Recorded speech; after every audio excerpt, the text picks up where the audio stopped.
உனக்கு என் பொண்ணு வயசு தான் இருக்கும். இன்னும் நீ பார்க்க வேண்டியது எவ்வளவோ இருக்கு. நான் வயசானவன், என்கிட்ட இழக்கிறதுக்கு எதுவுமே இல்லை. Yes, I have nothing to lose except my child. ஒரு அப்பா ஸ்தானத்துல இருந்து சொல்றேன், இந்த கேஸை வாபஸ் வாங்கிட்டு ஓடி போயிடு. ஏய், யார்கிட்ட பேசிட்டு இருக்கீங்கன்னு தெரியுதா மிஸ்டர் மார்க்கண்டேயன்? கன்ஸ்ட்ரக்ஷன் இண்டஸ்ட்ரிக்கே நான் தான் ராணி. நீ எதுக்கு வேணாலும் ராணியா இருந்துக்க, ஆனா இந்த இடத்துக்கு நான் தான் ராஜா. மார்க்கண்டேயன், என்னோட சமஸ்தானத்துல யாரும் இப்படி சத்தம் போட்டு பேசக்கூடாது. நான் மறுபடியும் சொல்றேன், கேஸை வாபஸ் வாங்கிட்டு ஓடி போயிடு. ஒரு பொண்ணு கிட்ட தோத்துருவோன்னு பயந்துட்டீங்களா மிஸ்டர் மார்க்கண்டேயன்? குழந்தை, சண்டைன்னு வந்துட்டா நல்லது கெட்டது நியாயம் அநியாயம் இதை மட்டும்தான் பார்ப்பேன். இந்த ஆம்பளை பொம்பளை, வெள்ளையா இருக்கானா கருப்பா இருக்கானா, அப்புறம் இந்த ஏழை பணக்கார, எதையும் பார்க்க மாட்டேன். அடிச்சு காலி பண்ணிட்டு போயிட்டே இருப்பேன். இந்த செகண்ட்ல இருந்து உங்களுக்கு அழிவு ஆரம்பம் ஆயிடுச்சு. உங்க குடும்பத்துல ஆம்பளை பொம்பளை வயசானவன் குழந்தைன்னு பார்க்காம மொத்தமா லிஸ்ட் போட்டு தூக்கிட வேண்டாம். டேய் வாங்கடா.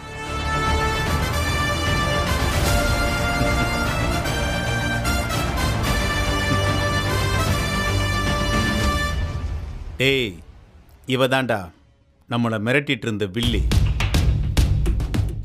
இவகிட்ட நாம ஜாக்கிரதையா இருக்கணும்.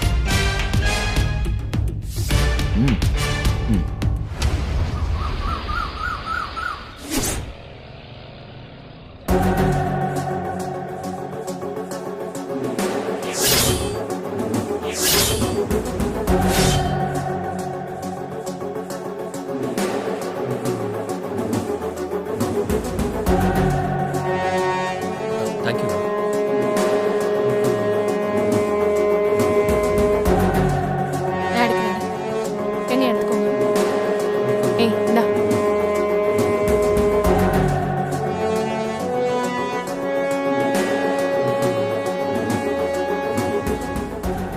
வெறும் வாய் தான் அதுக்கு. அதனால யாரும் அவன் சொல்லிட்டு போனதை நினைச்சு பயப்பட வேண்டாம்.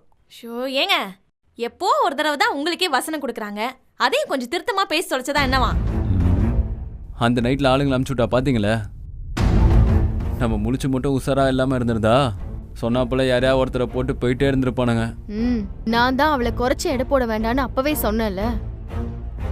ஆள் பலம், அரசியல் பலம், அடியாள் பலம், பண பலம், அதிகார பலம், இப்படி எல்லாமே இருக்கு அவகிட்ட.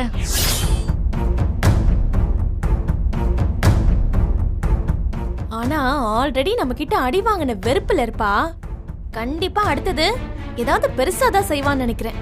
அவ சும்மா இருந்தாலும் நீ பாயிண்ட் எடுத்து கொடுப்ப போல இருக்க. அமைதியா இரு. டேய், ரேவதி சொல்றது கரெக்டு தான். கேட்டுக்கோங்க. இப்போ அவ அடிப்பட்ட பாம்பு கண்டிப்பா அடுத்த முறை தோக்க கூடாதுன்னு ஏதோ ஒரு திட்டம் போட்டு தான் செஞ்சிருப்பா. ஆமா, இனிதான் நம்ம ரொம்ப ஜாக்கிரதையா இருக்கணும். அதுவும் குழந்தைங்க பெரியவங்கன்னு யாரையும் பார்க்காம தூக்கிடுவேன்னு அவ சொல்லும்போது எனக்கு உண்மையாலுமே பயமா இருந்துச்சு. அடுத்தது நம்ம என்ன செய்ய போறோம், அத பத்தி மட்டும் பேசுங்க. ரூல் நம்பர் 1, இந்த கேஸ் முடிகிற வரைக்கும் நாம எல்லாரும் ஒரே வீட்டில் தான் இருக்கணும். ரூல் நம்பர் 2, வீட்டில் இருக்கிற பொம்பளைங்க சின்ன பிள்ளைங்க எக்காரணத்தை கொண்டும் வெளியே போகக்கூடாது. ரூல் நம்பர் 3, நம்ம 5 பேர்ல யார் வெளியே போனாலும் தனியா போகக்கூடாது. ஓகே. ரூல் நம்பர் 4, வீட்டுக்கு ஃபுட் டெலிவரி, வாட்டர் கேன் போடுறவங்க, கொரியர் சர்வீஸ் பண்றவங்க, கேஸ் சிலிண்டர் போடுறவங்க ஒருத்தரையும் நம்ம வரவிடக்கூடாது.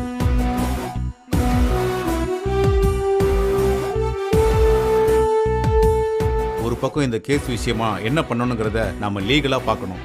அதே சமயத்துல அவ இல்லீகலா என்னென்ன பண்ணிருப்பாளோ அது அத்தனையும் நாம தோண்டி எடுக்கணும். அதை கோர்ட்ல ப்ரூவ் பண்ணி ஆகணும். அவ யாரு, எப்படிப்பட்டவங்கிறத இந்த அபார்ட்மெண்ட்ல குடியிருக்கிற அத்தனை பேருக்கும் நாம புரிய வைக்கணும். என்னென்ன பண்ணணும் மட்டும் சொல்லுங்கப்பா. விசிறு தட்டாமல் பண்ணிடுவோம். முதல்ல இங்க நம்மளே ஒருத்தருக்கு ஒருத்தர் 1008 பிரச்சனைகளோட இருக்கோம். முதல்ல அது எல்லாத்தையும் தூக்கி கெடாசிட்டு நாம எல்லாரும் அவளுக்கு எதிராக ஒண்ணா நிக்கணும். வீட்டு வேலையும் சரி, கோர்ட்டு வேலையும் சரி, எல்லாத்தையும் ஒரே ஆளா பண்ண முடியாது. நம்ம ஆளுக்கு ஒரு வேலையா பிரிச்சு பார்க்கணும். அப்பா, நான் இந்த சமையல் வேலையில நானே பாத்துக்கிறேன்ப்பா. எல்லாருக்கும் வேலைக்கு என்ன வேணுமோ அதை நானே செஞ்சு கொடுத்துறேன். கேஸ் விஷயமா எல்லாத்தையும் நான் பாத்துக்கிறேன். அம்மா மலரு, நீ பார்த்து கிழிச்ச பவுசை தான் நாங்க எல்லாரும் பார்த்தோம்ல, பேசாம இருமா. மாமா ரூல் நம்பர் 2 என்ன சொன்னாரு? வீட்டில் இருக்க பொம்பளைங்க குழந்தைங்க வெளியே போகக்கூடாதுன்னு சொன்னாரு. சரி, அப்போ ஓகே. கோர்ட்டுக்கு தேவையான பேப்பர் ஒர்க்ஸ் எல்லாம் நான் பாத்துக்கிறேன். போதுமா? சரி, நான் குழந்தைங்களெல்லாம் கவனிச்சுக்கிறேன். வீட்டுக்கு தேவையானது எதுவாக இருந்தாலும் வாங்கி கொடுத்துறேன் மாமா. நான் இந்த கேஸ் விஷயமா அப்பா கூடவே இருந்து அவருக்கு என்ன வேணுமோ, அவர் யாரை பார்க்கணும்னு சொல்கிறாரோ அவர் கூடவே இருந்து நான் பண்ணி கொடுக்குறேன். இந்த போலீஸ் ஸ்டேஷன் டாக்குமெண்ட்ஸ்னு இந்த மாதிரி வேறு என்னெல்லாம் இருக்கோ அது வந்து நானும் பாண்டியும் பார்த்துக்குறோம். எல்லாரும் நான் சொல்றத கொஞ்சம் கவனமா கேளுங்க. எதிரி சாதாரணமான ஆள் கிடையாது. உமா சொன்ன மாதிரி நம்மளை விட பல மடங்கு வலுவான ஆள். இது மார்க்கண்டேயனுக்கும் அவளுக்கும் நடக்கிற தனிப்பட்ட பிரச்சனை கிடையாது. இது மார்க்கண்டேயனுக்கும் அவளுக்கும் நடக்கிற யுத்தம். இதுல நாம அத்தனை பேரும் ஒன்னா நின்னா மட்டும்தான் நாம ஜெயிக்க முடியும்.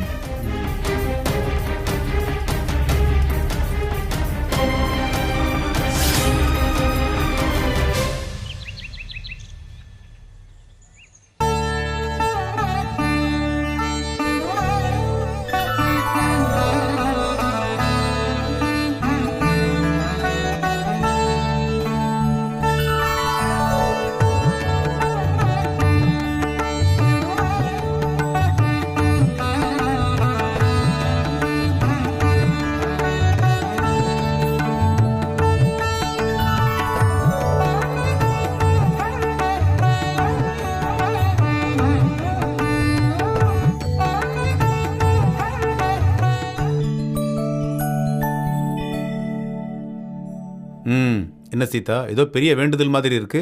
ஏன் வேண்டுதல் இருந்தா மட்டும்தான் சாமி கும்பிடணுமா? உன் மனசுல இருக்கிற குழப்பம்தான் முகத்திலேயே தெரியுது.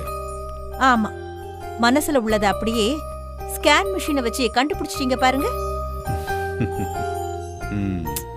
அதெல்லாம் ஒண்ணும் இல்லைங்க. பரவாயில்ல, என்னன்னு சொல்லு. நான் வேற என்ன வேண்டிக்க போறேன்? எல்லாரும் எந்த பிரச்சனையும் இல்லாம நல்லா இருக்கணும் தானே. பாருங்க, இப்ப அடுத்த பிரச்சனை வந்திருக்கு. இதை எப்படி சமாளிக்க போறோம்? இந்த கஷ்டம்லாம் எப்போதான் தீர போதும்? சின்னன்னு ஒன்று வந்ததுனால தானே இப்ப எல்லாரும் ஒன்னா சேர்ந்துருக்கோம். நீ அதை யோசிச்சு பாரு சீதா. ஆமா ஆமா, ஒவ்வொரு தடவையும் பிரச்சனைன்னு ஒண்ணு வரும்போதெல்லாம் எல்லாரும் ஒன்னாதான் இருக்காங்க. ஆனா அந்த பிரச்சனையை தீர்த்து வச்சதும் காணாம போயிடுறாங்க. மறுபடியும் அடுத்த பிரச்சனைக்கு தான் வருவாங்க. இதையெல்லாம் நாம என்ன இன்னைக்கு நேத்தா பாத்துக்கிட்டு இருக்கோம்?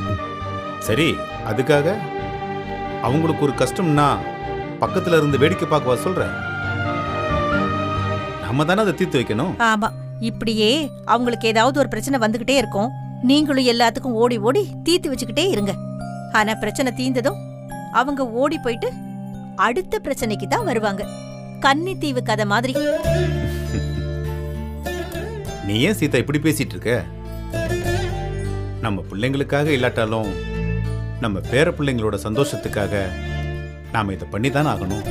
அதாங்க, பாசம்தான் நம்மளோட பலவீனம்னு அவங்க நல்லா தெரிஞ்சு வச்சிருக்காங்க.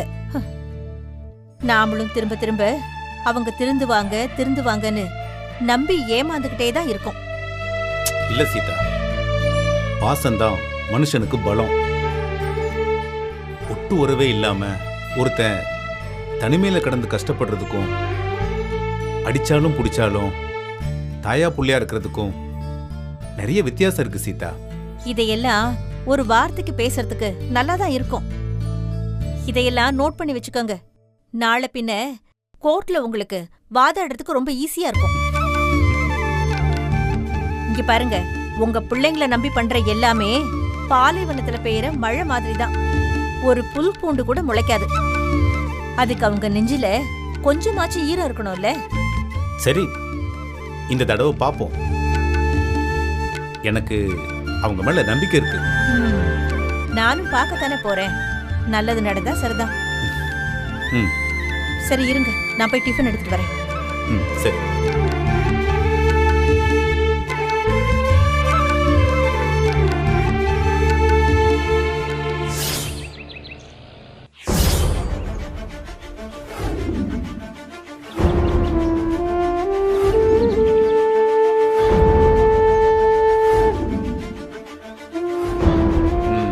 சரி, இப்போ நாம மறுபடியும் முதல்ல இருந்து வருவோம்.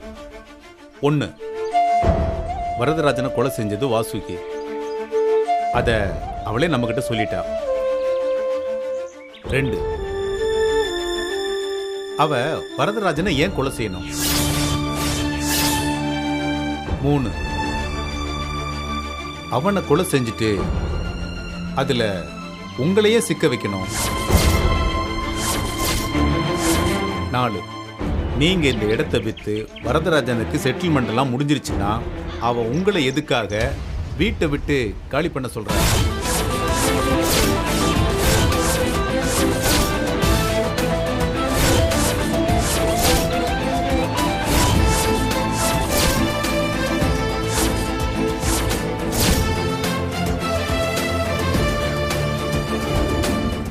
அப்புறம் அவ போன்ல பேசும்போது வரதராஜனை அவளோட பினாமின்னு சொன்னான். அப்படி இருக்கிறவனை அவ எதுக்காக கொல்லணும்? மாமா, அவருக்கு தெரியாம வேற ஏதாவது டீடைலிங் பண்ணிருக்கலாம்ல. தனிப்பட்ட முறையில் அவன் செஞ்சிருந்தா அவ கொலை செய்யற அளவுக்கு போயிருக்க மாட்டான். ஆமா மாமா.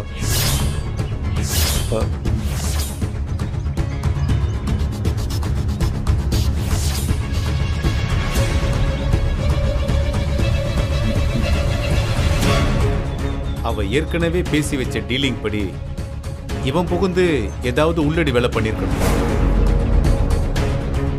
ஒருவேளை தப்பு பண்ணது அவன் மட்டும் தானா, அவனை மட்டும் போட்டு தள்ளிட்டு போயிட்டே இருக்க வேண்டியதானே? உங்களை எதுக்கு இதுல சிக்க வைக்கணும்?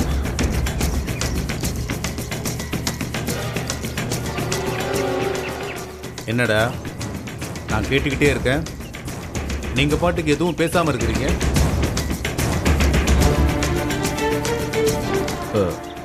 அதான்ப்பா எங்களுக்கும் புரியல. அது நீங்க தான் புரிய வைக்கணும்ப்பா. நானும் யோசிச்சு பார்த்தேன், ஒண்ணுமே புரியல. புரியலப்பா. என்ன ரவி, அவ வந்து நம்மளை பழி வாங்கணும்னு சொல்லிட்டு போறா.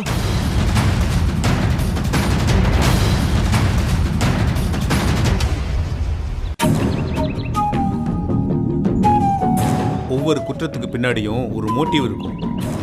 வரதராஜனை கொல்லணுங்கிறதுக்கும் ஒரு மோட்டிவ் இருக்கும். அதே மாதிரி அந்த கொலை கேஸ்ல உங்களை மாட்டி விடுறதுக்கும் ஒரு மோட்டிவ் இருக்கும். அவ ஒரே கல்லுல 2 மாங்காய் அடிச்சிருக்கா.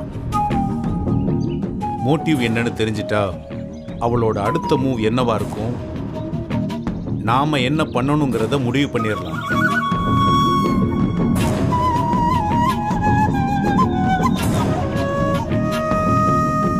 அவ நேத்து போன்ல பேசும்போது நான் இன்னொரு விஷயத்தையும் கவனிச்சேன்.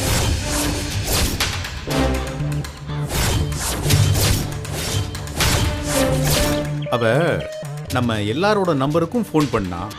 இதுல ராஜா கிட்ட பேசும்போது புது ஆள்கிட்ட பேசுற மாதிரி இல்லாம ரொம்ப தெரிஞ்ச ஆள்கிட்ட பேசுற மாதிரி இருந்துச்சு.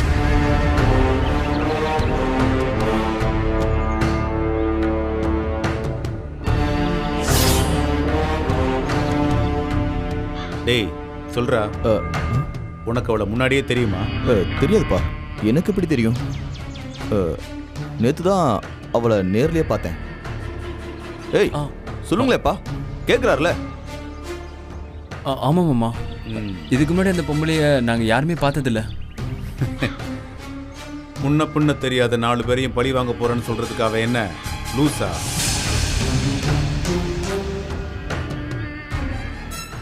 மாமா ஒருவேளை ஆள் தெரியாம அவ எங்களை நினைச்சிட்டு இருக்காளோ? மச்சான் சரி, அப்போ சட்டம் தன் கடமையை செய்யட்டும்னு இப்போதைக்கு வேடிக்கை பார்த்துட்டு விட்டு கொடுத்துட்டு போக வேண்டியதுதான். அப்பா என்னப்பா இது இப்படி சொன்னா எப்படிப்பா? அப்ப அடுத்தது என்ன நடக்கும்? செத்து போனது வரதராஜன் தானே, 2 நாள்ல டிஎன்ஏ டெஸ்ட் வந்துடும். அப்படி வந்துட்டா நீங்க 4 பேரும் ஜெயிலுக்கு போறத யாராலையும் தடுக்க முடியாது.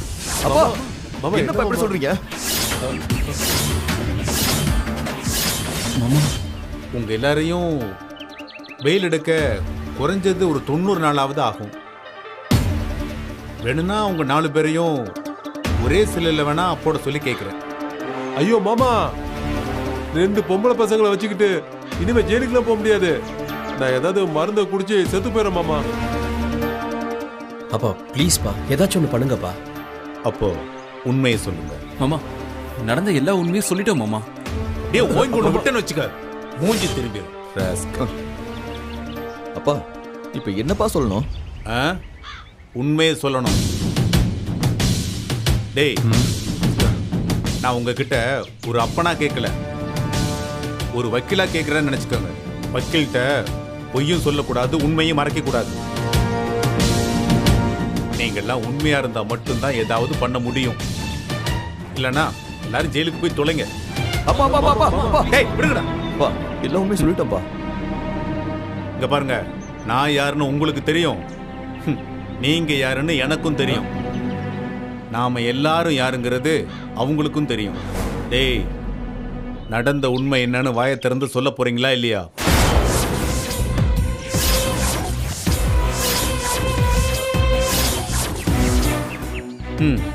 சொல்லுங்க உங்க பிளாஷ்பேக்க. முதல்ல இந்த இடத்த வாசி கிட்ட தான் விக்கிறதா பேசி அட்வான்ஸா ஒரு அமௌண்ட் வாங்கியிருந்தப்பா. இப்படி ஏதாவது பண்ணிருப்பீங்கன்னு நினைச்சேன்டா. ஓகே, இப்ப நீ சொல்லிட்ட. சரி, மேல சொல்லு. அப்போ இறந்து போன வரதராஜன் அவங்க கிட்ட மேனேஜரா வேலை பார்த்துட்டு இருந்தாரு. அவர் மூலியமா தான்ப்பா இந்த டீலிங்கே பேசணும். ஒரு நாள் வரதராஜன் எங்ககிட்ட வந்து அவரே தனியா கன்ஸ்ட்ரக்ஷன் கம்பெனி ஆரம்பிக்கிறதா எங்ககிட்ட சொன்னாரு. இது வாசுகி பேசின ரேட்டை விட ரொம்ப கம்மி, அதை விட அதிகமா 2 மடங்கு தரேன்னு சொன்னாருப்பா. வாங்கின அட்வான்ஸு அது அவரே பேசி திருப்பி வாங்கி தந்துருன்னு தான் சொன்னார் மாமா. அப்புறம் இதுக்கு ஒத்துக்கிட்டா ஆளுக்கு ஒரு பிளாட்டும் கையில லம்பா ஒரு பெரிய அமௌண்ட் தரேன்னு சொன்னாரு.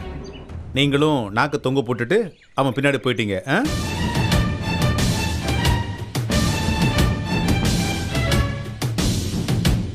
ஏண்டா, நீங்கெல்லாம் மனுஷங்க தானா? பணத்துக்கு ஆசைப்பட்டு என்னோட நிலத்தை எனக்கே தெரியாம விற்க போனது முதல் தப்பு. அதுல உங்க அம்மா கிட்ட போய் சொல்லி ஏமாத்தி கையெழுத்து வாங்கினது 2வது தப்பு. சரி, தொலைஞ்சு போங்க சனி என்னன்னு விட்டுட்டு நல்லபடியா பொழைச்சிப்பீங்கன்னு பார்த்தா டபுள் கிராஸ் பண்ண ஒரு மொள்ள மாறிக்கிட்ட பேராசைப்பட்டு வித்தது 3வது தப்பு. இந்த உண்மையை இத்தனை நாளா என்கிட்ட மறைச்சது 4வது தப்பு. டேய், உங்களுக்கெல்லாம் ஜெயில் தாண்டா கரெக்ட். பண்ண தப்புக்கெல்லாம் பிராயச்சித்தமா ஒரு 3 மாசமாவது உள்ளே இருங்க. அப்புறமா உங்களெல்லாம் நான் பெயில் எடுக்கிறேன்.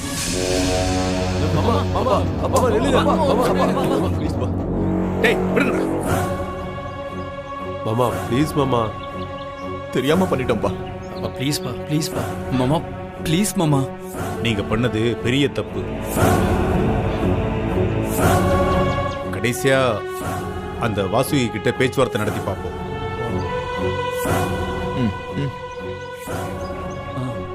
வாங்கடா. வாங்க போலாம். சரி வரேன்.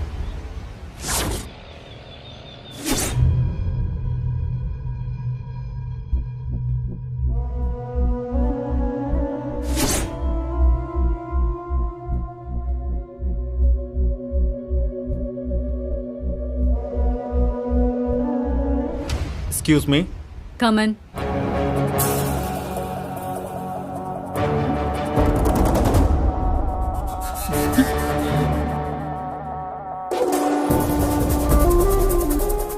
சர்ப்ரைஸ்.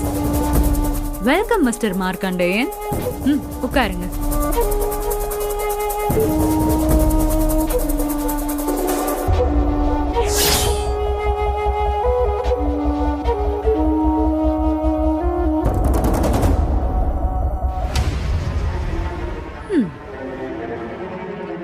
சொல்லுங்க மிஸ்டர் மார்க்கண்டேயன், என்ன தேடி என்னோட ஆபீஸ் வரைக்கும் வந்திருக்கீங்க?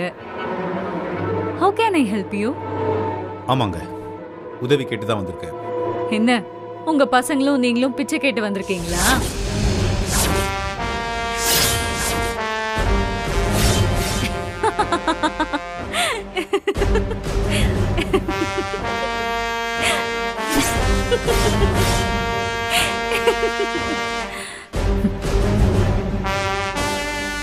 நான் கேட்டதுக்கு இன்னும் நீங்க பதில் சொல்லவே இல்லையே. பசங்க இப்பதான் சொன்னாங்க. என்ன சொன்னாங்க? நடந்தது எல்லாத்தையும். எல்லாமே வா.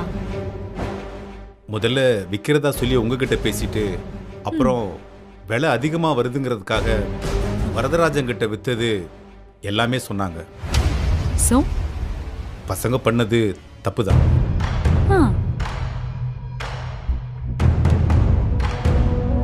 அதுக்காக அவங்கள உங்ககிட்ட மன்னிப்பு கேட்க சொல்றேன். அவங்களும் மன்னிப்பு கேட்பாங்க. நாம இந்த பிரச்சனையை இத்தோட முடிச்சிட்டு சமாதானமா போயிடலாம். என்ன பயந்துட்டீங்களா?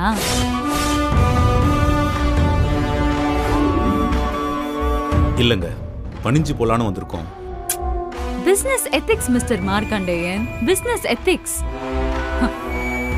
அது உங்க பசங்க கிட்ட சுத்தமா இல்ல.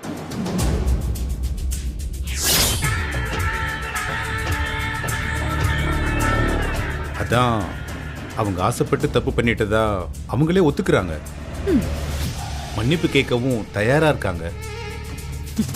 இன்னும் நாங்க என்னதான் பண்ணணும்னு நீங்க எதிர்பார்க்கறீங்க? மிஸ்டர் மார்க்கண்டேயன், எனக்கு மன்னிச்ச பழக்கம் இல்ல, தண்டிக்கிற பழக்கம் மட்டும்தான் இருக்கு.